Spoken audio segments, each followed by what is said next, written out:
The Moving Iron Podcast is brought to you by these great sponsors.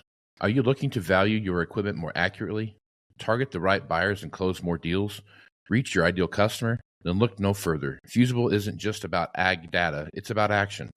Our best-in-class solution empowers you to value your equipment accurately, make informed decisions, and find the perfect prospects.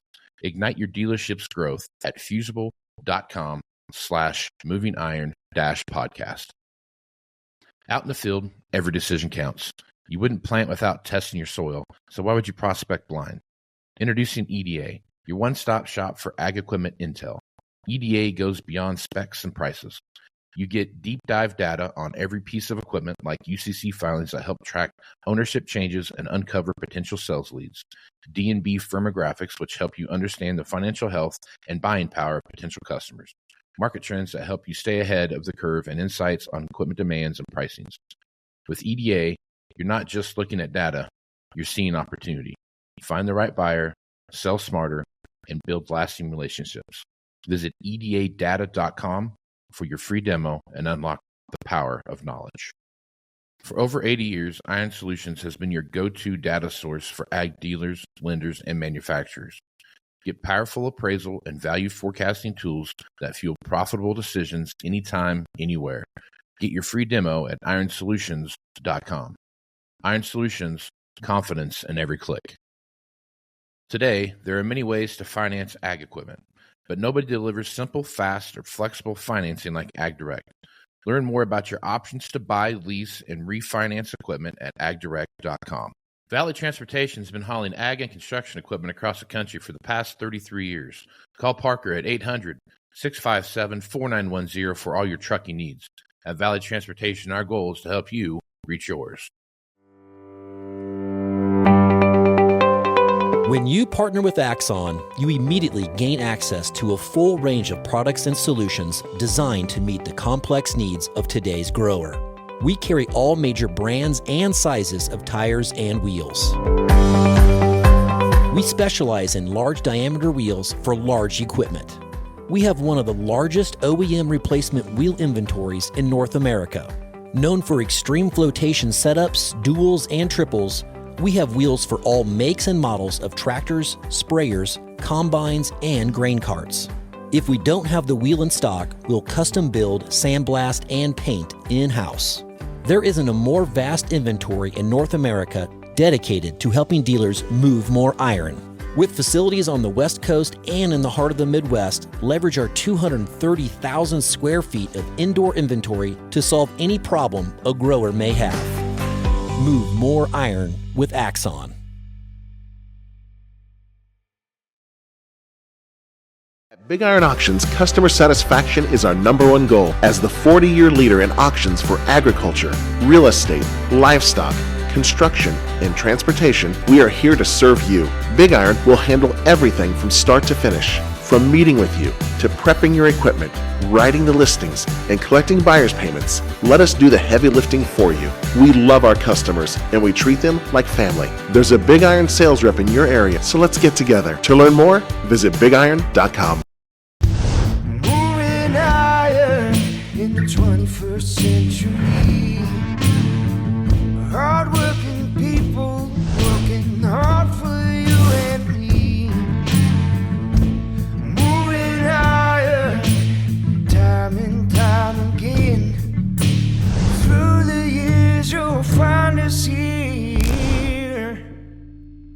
Moving iron. Hello and welcome to Moving Iron Podcast. I got Rich Posson back on to talk about what's going on in the world of economics and markets and business and all that fun stuff there. Rich has got a really good podcast out there called Critical Point, and he does that and gets out a lot of good information. But Rich, how you doing, bud?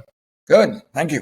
Good. Rich has come fresh off the Moving Iron Summit there. He's given a couple great presentations, got a lot of good feedback about that. So if you're interested in getting Rich to come talk to your group about what's going on in the marketplace, you should reach out to him. And Rich, if folks wanted to do that, what's the best way they could do that? Contact me at rich@ag-financial.com. Right on. All right, talk a little bit about your podcast, because it's all about what's going on in the world of business and understanding business cycles and those kind of things. And obviously right now we're we're switching to a different business cycle. It feels like just because of now we know who the president is, so we can start making those plans. So talk a little bit about your podcast, where they can find it. So the podcast, you can go to criticalpointpod.com. There's also another website that'll take you more directly to the free and locked up videos, audios, and that's criticalpoint.podbean.com. So go there, and then you can also go to Rich_Posson under Twitter or X. The podcast puts out morning briefs every morning. But for those who are interested in the larger moves and it gets a little redundant and too time consuming, I do a weekly update. And people like that because at the beginning I try to give a snapshot and then I go into greater detail and spend longer. And the point is some people can watch or listen for a little while and then they wait and finish it up over the weekend, that kind of thing, and fills them in.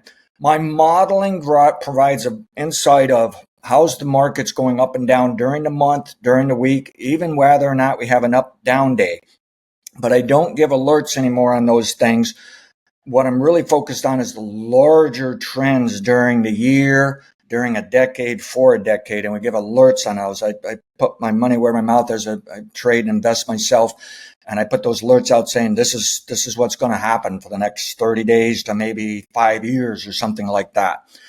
And it's based on primarily the stock market, the grain markets, but I also have gold, Bitcoin, crude oil, and definitely the economy. I'm really into using these business cycles in the economy as well. And the neat thing with these business cycles is just a repetitive pattern, but I've learned how to discover many different patterns to create like a clock to give us an idea where certain fundamentals and types of news are going. When's the bad days coming? That's what I'm more interested in anything, because profits seem to take care of themselves, but losses, that needs some management. Okay. Right. So Yeah. I want to know when the bad days are coming. And we can kind of do this like once a month, there's going to be something bad coming a couple times a year.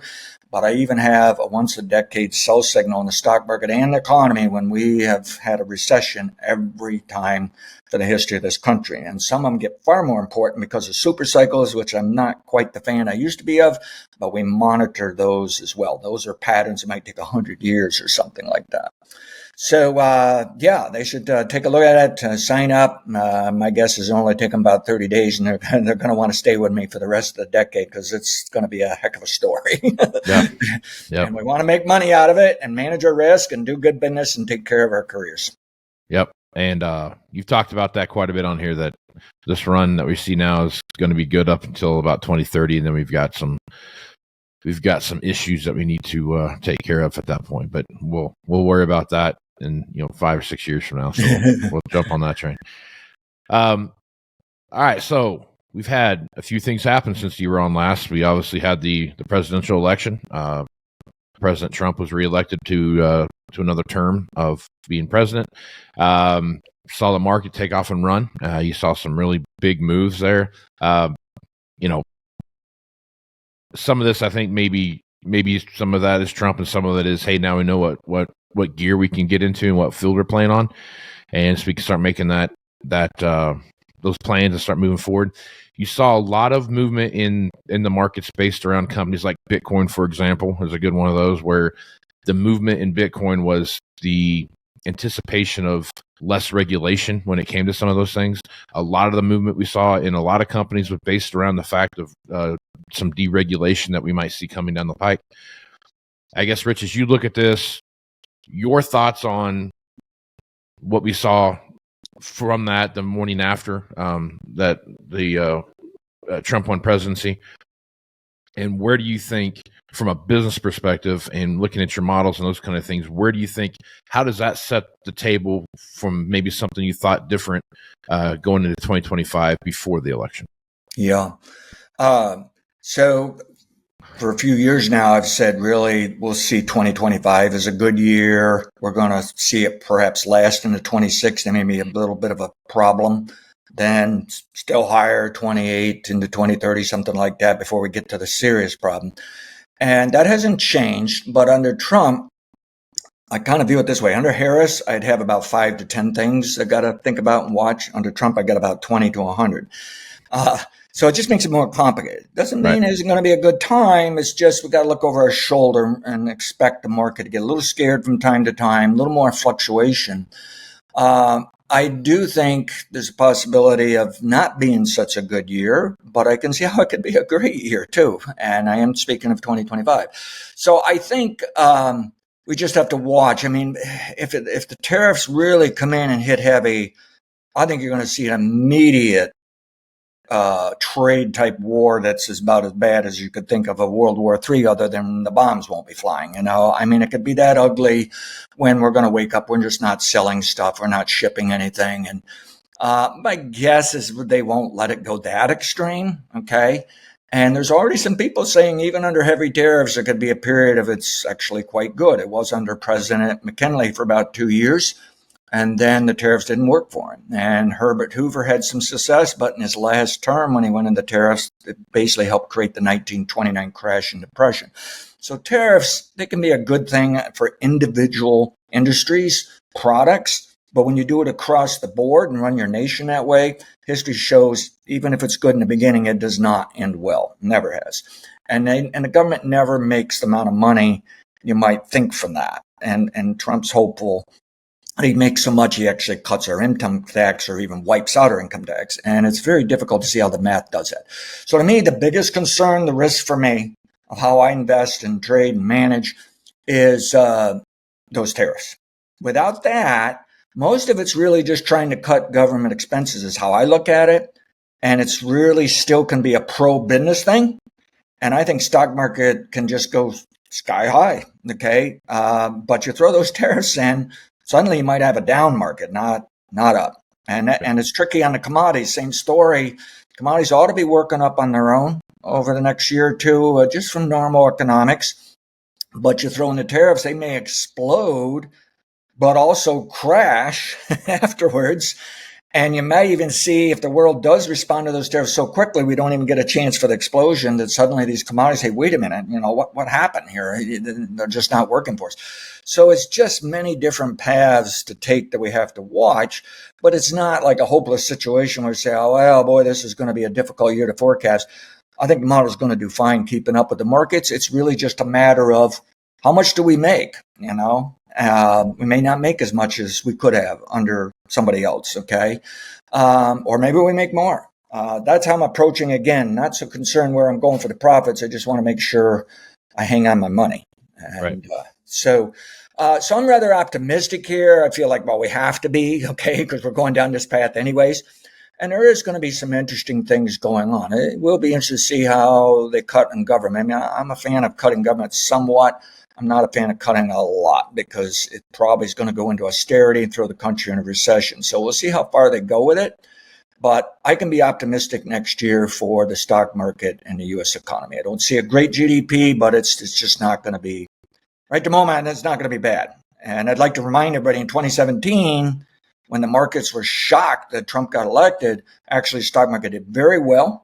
Under presidents, if you want to rank them that way, Trump enjoyed one of the better stock markets of all Republicans, except for President Hoover. So let's be optimistic and see what we can make with it and deal with it the best we can. Right. All right. So I'm going to throw this out. You talk about regulation, what that looked, and I asked that question earlier. Over the night, you saw the Department of Government Efficiency, I think is what it's called, pop up. So you got Elon Musk and you got Vivek Ramaswamy. I think I said this, I probably butchered his name, but nonetheless, their primary focus is to go in and start looking at regulations, government, just how government works and what's going on, bureaucracy, yada yada yada. What I mean, in your view, you kind of saw something like this. I mean, Reagan did something similar to this, where he kind of tried to do some stuff. Clinton tried to do some stuff with this when he went to try to balance the budget and those kind of things. Both of those times we saw some. I mean, obviously Reagan was fighting huge inflation during his presidency. Yeah. A lot of that stuff kind of spilled over into the 90s, and you saw that a lot of presidencies take off and run during the 90s where they had some booming economies. But it seemed like when they were trying to cut back on regulation and trying to cut back on the overall just bureaucracy that is the government, it felt like seemed like the government or the stock market reacted to that. I guess, what are your thoughts about this, and how do you think the market's going to react to this? Assuming that they just go, it depends how hard and fast they work it out, because I think they're going to learn they can only cut some regulations. They can only clean up the government and make it a little smoother running. If they're going there with the ideas that it's going to be a totally different government, we're going to have some problems in the stock market. Okay. That doesn't mean we'll have problems in the economy. It just depends how long it takes to trickle through, but the stock market will react quickly. Okay. Right. So to me, it just depends how aggressive they are. When I heard of that department they're going to start, I thought, it's been a long time. Let's take another shot at it. But I just, you look at Elon Musk, he's one of those people that can be very aggressive and move. And I just hope they don't go through way too fast and start making a lot of mistakes and just frustrate everybody. Yep. But so for the moment, on a conceptual basis, I would say it's a good thing, and let's see where we go with it. But again, I don't want to see them move aggressive here and try to change the country overnight. I think that's going to give us some of these scares along the way in the stock market, and we'll probably learn they're only scares, and the market will go right back up again, because the market, it gets worried over policy change and might drop quickly. Then it realizes, but if you change that, it may be 6 months to 2 or 3 years before we see it hitting the economy. So if you look at where we are today in the economy, it's really good. Okay. So the stock market is thinking, well, if I stay just with business, I'm going higher. Okay. And it's just a matter of all this other stuff comes in that, it might be noise, it might be fluff, who knows? But I think the stock market, part of the reason that it's holding these gains right now is it's rather optimistic that things will be all right, and we'll make some changes that are worthwhile. Okay. All right, so let's talk a little bit about what the Fed did at the end of the Fed meeting back in October. They did go ahead and cut, or I guess that wasn't October, that was in November. The last week, I guess they cut interest rates by 1/4 point. You talked about that last time we did this. You thought maybe that was a possibility. You felt like that was a good move for the time being, but at the same time, you'd understand why if they decided to wait and see one more thing. Looking at what we see right now, Rich, I mean, they made it pretty clear that in the September meeting that they were going to cut a 0.5 point, and then we're done. We're done for the rest of the year. We're not going to do anything else. We'll take a look back in January.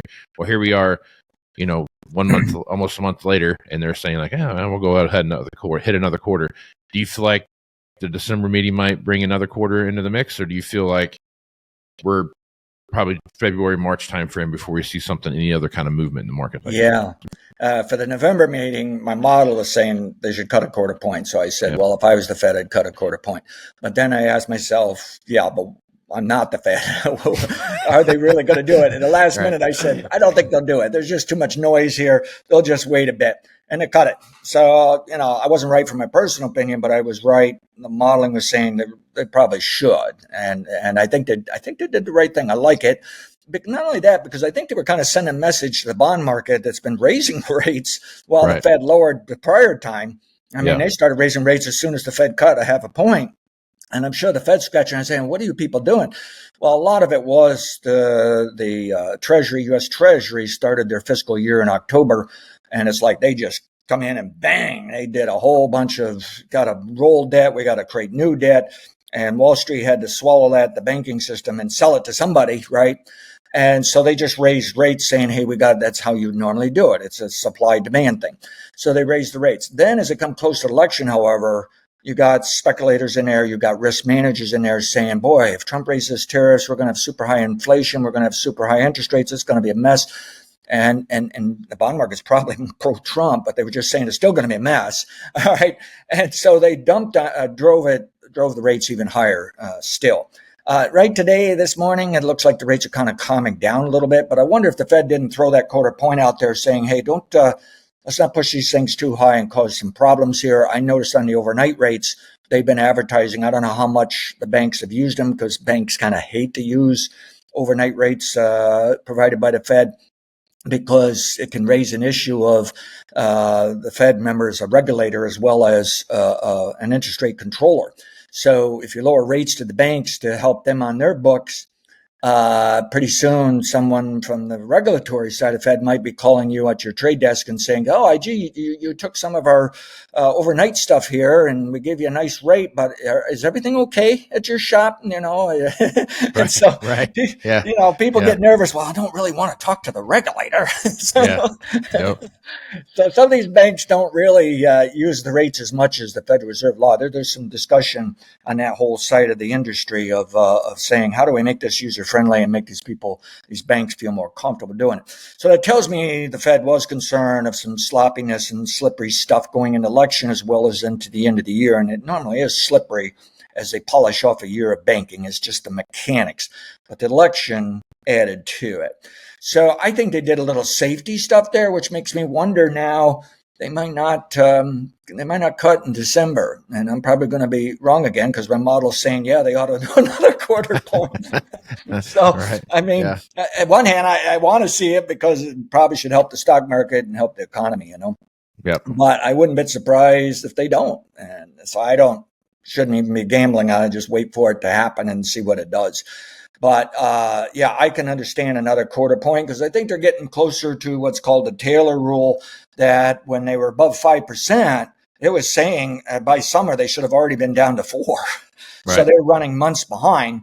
And that scared everybody that, if they wait too long, the economy, yes, it's backing off and we want it to cool the inflation, but we don't want it backing off to where it gets away from us. It's like they were scared of going one way. Now they're scared of going the other way. And it's right.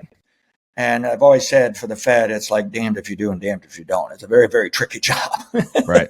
Yeah. So at any rate, I certainly won't be surprised if they lower a quarter point, but I'm kind of feeling like I don't know if they have to because they could probably do it in the next meeting in early 2025 and that sort of thing. And again, when I look at just economy by itself, I don't have and inflation, I don't have a problem lowering rate when I look at where we are today, but I'm going to jump into inflation now because I've done some interesting things here with subscribers, and I even spoke of it at the summit. We are due for higher inflation in 2025, no matter who's in the White House. It's just the mechanics. It's business. I don't think it would go up much. But the interesting thing is it should go up into 2026 to maybe even 2027. That's long enough. It could go up quite a bit. And then I'm thinking if Trump does the tariffs, we may see a surge of inflation. We may even see the people that have been complaining or worried, might be a better statement, that we're reliving the 1970s when inflation was up early. Then it came down about mid-decade. And then it went right back up late decade. And then when you looked at the total decade, it was one of the worst we had seen in many decades. And there are people nervous of that. And those tariffs are the key. I could see if Trump does just some of that tariff stuff, he can just squeeze by and not ignite that inflation. And I think he can kind of lean on the businesses a little bit to make sure they're not gouging, say, hey, be pro-American. Don't gouge people. He could get away with that probably more than anybody. But I think the risk is if he really goes gung-ho with these tariffs, we're probably going to see higher inflation before we can rebalance it with increasing manufacturing, because we really are trying to bring those jobs back. Biden was trying to bring them back, and we're building facilities now, but it takes time to crank those things up. And so I'm concerned if that inflation explodes, you won't explode the domestic production here. Right. And then that inflation stays a little too high for a little too long. And the Federal Reserve, I realize Trump might be able to lean on them, but really they have no choice if it's moving higher. I mean, in my book, if it goes back to 5.5, I'm there. I'm gonna slam those rates overnight. It's gonna shock you, So we'll see. We're flirting with 2.6% inflation this morning, CPI, and it did tick up from September. And I'm looking for a bottom inflation September on into first quarter of next year. So I got all excited and told my subscribers this morning, we might as well call that a bottom, but really you can barely see it ticked up. So I'm also warning them that may not be so clever right now. We need to watch things for a while longer. It could tick back down by early next year and then up for the rest of next year. So I'm not aggressive on this idea of rising inflation right now. But I'm convinced under normal business, it would tick up some. And now the question is, are we going to add something to that and make it worse? Okay. And by the way, if they start doing all this tariff stuff, I mean, China's still struggling. They're doing yet another stimulus, I believe, if I've got the numbers correct here. But they still have their real estate issue. Their economy's been dragging for a while. And I think, to me, escalate the trade war. You may hurt their economy, and I realize Trump might say, well, I don't care, because the idea is we're supposed to be bringing jobs back. But the point is that can be a contagion, at least for other countries that might not be doing as well as we are right now. We could survive China having a real problem, and it might not even hardly make a dent in our markets. But you just don't know how severe something like that would get. Okay. Right. And we also have to think of the Japan carry trade. You start slamming these interest rates higher. I think the carry trade and the currency side and debt side, they've kind of worked their way around where they're a little better protected. They understand this stuff can happen because it did happen in July, August. They had their almost equivalent of what we had in 1987. That happened to us, and the stock market dropped 30-some%, nothing flat. Well, in Japan, it did about the same thing. But I'm hopeful Japan is stabilized and moving forward. But again, this whole tariffs thing, I'm trying to think what else can really cause a problem. But right at the moment, it looks like the tariffs thing is about the only thing that would give us something to really worry about in terms of the stock market, commodity markets, economy. So. Okay, so let's talk a little bit about the dollar. So you saw dollar spike up, right? Obviously, like everything else did. It's kind of settled back down. We've seen a little bit of overnight weakness in the dollar, but for the most part, the dollar's staying fairly strong comparatively to what's at the usual suspects, up against the British pound, and you're up against like the euro and those kind of things. We're still seeing some downward pressure there. But as you look at all the other currencies, the U.S. dollar still is fairly strong. As you look at that, and we look at where commodity prices are right now, you start looking at grains, and you start seeing the movement that we've seen there over the last about week and a half or so.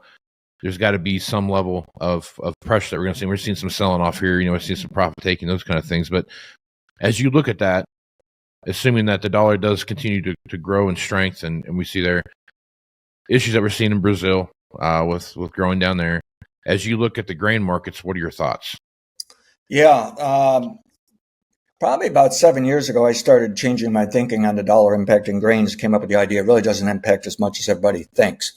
But at least today, I am getting concerned the dollar moving straight up like it has is starting to strike a nerve with some of these global traders. And if I believe the dollar ought to back off, when I look out over the next 4 weeks, it'll back off for a little while. But I'm now a little concerned it might actually be higher by January, however. And I'm thinking interest rates are going to do the same thing, that they can back off in the next few weeks, but can be higher in January. Whereas a few months ago, I said you probably wouldn't see it stay up that long. And now I'm concerned these markets are concerned. Where is the U.S. going with all this political stuff that's going to convert into policy, that's going to convert into how do we do business, how do we live our lives, and does that trickle in the world? So a lot of ifs there, but they know they have to study this and question some of this stuff. So I'm thinking if the dollar wants to, even if it backs off next few weeks, if it's higher by January, I think that can clip us a little bit on our exports. I don't want to get too scared of that because it's still not the connection, the importance that it used to be, but it's getting sensitive. Probably more for wheat, which is why wheat's off here at the moment, partially. There's other factors. And granted, really, grain should be moving higher into summer months just from normal seasonal demand. But again, you have this worry, where are we going with world trade? Is the tariffs going to explode grain prices and then maybe drop them hard because we lost the business? Or are we just going to lose the business right off the bat and have lower prices? So the dollar, my modeling is watching the dollar a little closer than what I did, say, 6 months ago or even a year ago. And I am a little concerned that we're going to have some strength in the January in the dollar, and probably even firm to sideways to even up a bit more in interest rates in January. And that makes me a little concerned that the stock market will be down about December, January. But the interesting thing is the model's trying to hold out for a little higher in the stock market into December. Then we'll look for that sell-off here. So, and it is reaching some long-term targets ahead in the stock market, so we can back things off and And again, well, I'll have to be a little more flexible. I've kind of had an easy run here, I think, for 2 or 3 years, even though you look at the news and the way the stock market fluctuated, it doesn't look easy, but really the model made it easy. And now we got to pay a little more attention here. We're shifting gears, and we might have to backpedal a little bit before moving forward. But yeah, that's the best forecast as of this morning. The dollar can be higher in January, and I don't think that's going to help us that much. So it may make us nervous. Right on. Okay. All right. Last thing here, Rich. I want your thoughts on where we're headed. All right. So two completely different. Although Biden did open it up here at the end, but end of the last year or so, kind of eased some of those drilling regulations. But as you look at what Trump wants to do and what he did when he was president last time, he really opened up drilling, and the United States for the first time became energy independent and didn't really care what OPEC had to say. We were a net exporter of oil for that matter, natural gas especially, a lot of natural gas coming out of the United States. So I want your opinion of this as you take a look what's going on in the oil market. You saw what Trump did the first time. You see what he's doubling down on that as far as what drilling looks like, natural gas production, those kind of things. Europe, for the most part, has said, hey, we'd kind of like to get some more of that natural gas from the United States now all of a sudden. So I guess as you look at energy, how do you think that's going to change the world's kind of, you start looking at Brent crude and those kind of things. How do you feel like that's going to start changing what the overall face of oil looks like, right? It kind of felt like when Trump was president last time, OPEC was really about, they wanted to up production as much as they could. It felt like when Biden was president, they kind of laid off of that, and they were kind of happy with that. It feels like anyway, between $70 and $75 oil. That's really what it felt like from a comfortable standpoint. I guess as you look at this now moving forward, what are your thoughts there? Do you feel like we're going to see more of what we saw last time, or do you anticipate maybe there's hey, we're going to work together here and try to do something different than we've done in the past? Yeah. Good question. I mean, if we do the drill, baby, drill, I think Saudi Arabia's got to consider $10 lower for their average price. I have a long-term range right around that $65 area that I'm going to use for many years until we get to the end of the decade when, maybe it can drop to 30, but that'll be because of a recession. Won't really have anything to do with oil itself. So to me, I think it got that right, and I think Saudi Arabia wants to try to stay above that, so that's why they were hoping for 75. I think they're going to have to conclude that indeed we pump more oil. They got to come down whether they like it or not, but they'll do their best to put the brakes on. And I think they can adjust to it. And I think they'll say, hey, if 65 is the lowest, we ought to be happy where we're going. Right. Okay. Yeah. And that can also be a minor input to help hold back inflation. And I'm sure Trump's thinking that, but the problem is inflation is a lot more complicated than that. So oil really can't drive inflation down by itself. It would have to be already high priced and inflation very high. And so I doubt it'll really make that big of an impact. But it also makes people feel better at the pump, though, Right. So it's just, and a lot of this economics, it's amazing. It boils down to how happy we feel, not necessarily what are we doing with this stuff, And so, on one hand, I think it's a positive for the U.S. and the economy. I don't think we necessarily have to do it because I'm more interested in the other types of energies these days. I mean, I'm putting in solar panels here this week. But you can see how you bring the oil lower. It also curbs some of those businesses, perhaps. But really, I think Saudi Arabia, my guess is they're probably preparing to say, you know what, we may have to sell this as much as $10 lower. But then I'm sure they're also saying, now, let's draw the line in the sand. Can we afford to cut, And as I look at some of these conglomerates or these gigantic oil companies, even here in the U.S., I'm not so sure they want more than a $10 a barrel drop. So I think you're almost going to see like kind of cartel kind of thing go around the world saying, well, we're just not going to let it drop more than that. You're going to pay that. And as long as the economy's good, they'll probably say, well, we have a right to try to make a profit here. And they may try to work along better. I'm very convinced they'll try to work along better for it. But I'm just saying, I can allow another $10 drop off the increase of production. I don't have a clue just how quickly, though, we could ramp up that production, how long it takes to really get in the pipeline. That's not something I study all that often. But again, sometimes talk is far more important than the actual action. So especially to free markets like oil and stock market, okay, they just start dialing in. They shoot first, ask questions later. And, but I think we're kind of limited right at the moment. I'll allow maybe $10 lower, but around that 65, which that may not be a full 10 right now, but I got a feeling something will step in there and kind of create a floor price, even if we can increase the supply. And the interesting thing is oil should seasonally start bottoming out now into early next year and work higher into the summer driving season. And I got a long-term business cycle saying it ought to be up next year and perhaps into 2026, which also kind of coincides with many other commodities and perhaps inflation.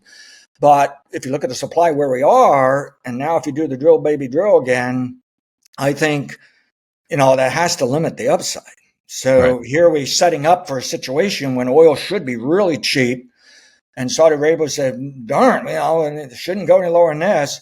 Well, even if that floor holds, I don't think we as consumers have to worry too much that a big up move's coming. You'd have to disrupt that supply in a significant manner to do that. So to me, it's a win situation for we consumers, but it could have other negative consequences in the overall economy too, but subtle. I think more the average American would say, hey, I don't care if it keeps going to zero. Right. Yeah. So I'm sure there's a lot of Americans actually happy to hear that of what the U.S. Can do, but I got a feeling you'll see Saudi Arabia and the U.S. companies and European companies saying, hey, there's going to be a floor price, and if we just have to set on oil, we set on oil. So yeah. Okay. All right, Rich, good stuff there, bud. Folks want to reach out to you and get more information about what you're doing. What's the easiest way to do that? Yeah, content being at rich@ag-financial.com. Ask me questions, give me opinions. I'll do my best to update you. Don't get any heavy sales from me. That's one of my flaws. But I'm willing to discuss things with you. You can also go to Rich_Posson on X. I also use that on Threads, but I haven't gotten a good enough habit to keep following Threads the way I'd like. At any rate, also go to my website, criticalpointpod.com, and also criticalpoint.podbean.com. Right on. And that's where they can find the podcast too, right? Yes. Okay. Same place too. So check all that out. Take in Rich's stuff. Go to Apple. I know it's on Apple because I find it there, but he does put out a free version of that podcast. Good stuff. Quick hitters, anywhere between 5 to 15 minutes, just depending on how crazy you want to go, Rich. But there's a good floor there to get a good understanding what Rich's stuff looks like. And then on the backside of that, he has a pay site as well that gives even more in-depth stuff, video version of that, where you can see charts and whatnot and how his model's working. So well worth your time to check that out. Miss anything there, Rich, you want to add to that? No, I think that wraps it up. Okay, man. Well, Rich, appreciate you being on the podcast, man. We'll catch you next time. Thank you very much. Right on. I'm Casey Seymour with Moving Iron Podcast. Check me on Facebook, X, and Instagram. I keep saying Twitter. Got to say X. Hit me up there at Moving Iron LLC. Go to the LinkedIn at Moving Iron Podcast. Check out the video version of this at the YouTube channel, which is the Moving Iron Podcast YouTube channel. And you can also see me on TikTok at Moving Iron Podcast. I guess we're done talking about TikTok, right, Rich? That's not an issue anymore. Okay, so we're done there. Done talking about that, but go to movingironllc.com for everything Moving Iron related. So with that, I am Casey Seymour with Rich Posson. Let's move some iron, folks. Out. Iron Podcast is brought to you by these great sponsors. Are you looking to value your equipment more accurately, target the right buyers and close more deals, reach your ideal customer? Then look no further. Fusable isn't just about ag data, it's about action.